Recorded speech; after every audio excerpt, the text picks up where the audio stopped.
Another day, another basketball stories na naman ang pagkikwentuhan natin. At ngayon nga ay pag-uusapan natin ang balitang gugulatin nga daw ng Los Angeles Lakers ang NBA. At ang balitang sawa na nga daw si Stephen Curry sa galaw ng Golden State Warriors.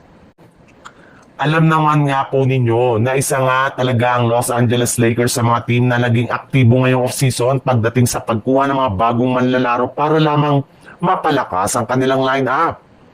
At mukhang hindi rin naman nga nasayang ang kanilang effort gayong matapos nga na makuha nila dito sina Jake LaRavia, DeAndre Ayton at Marcus Smart ay may isang NBA executive na nga ang nagsabi na naniniwala nga siya na 100% nga daw na nag-improve ang lineup at ang lakas ngayon ng Lakers.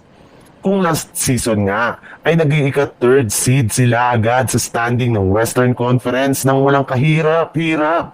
Sa kabila ng kawalan nila dito ng starting center ay sigurado nga na mas magiging competitive sila ngayon.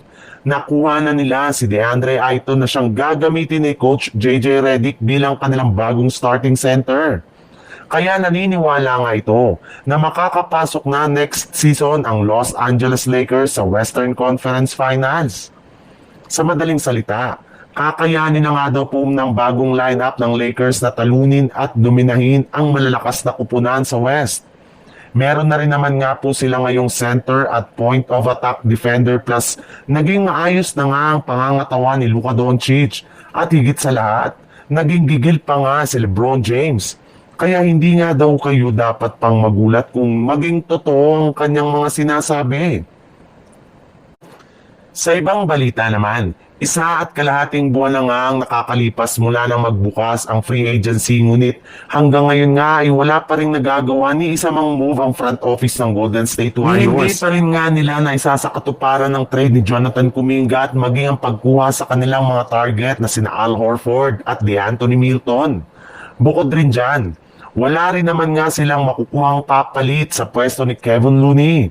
Kaya hindi na nga nakapagtataka bakit nawawala na ng pag-asa ang kanilang mga fans na makakagawa pa sila ng move na mapa-improve ng kanilang line-up. Maging si Stephen Curry nga ay hindi na rin naman nga natutuwa gayong sila na lang naman nga ang nag-iisang kupunan na wala pang nagagawang pagbabago at improvement sa kanilang line-up sa buong NBA.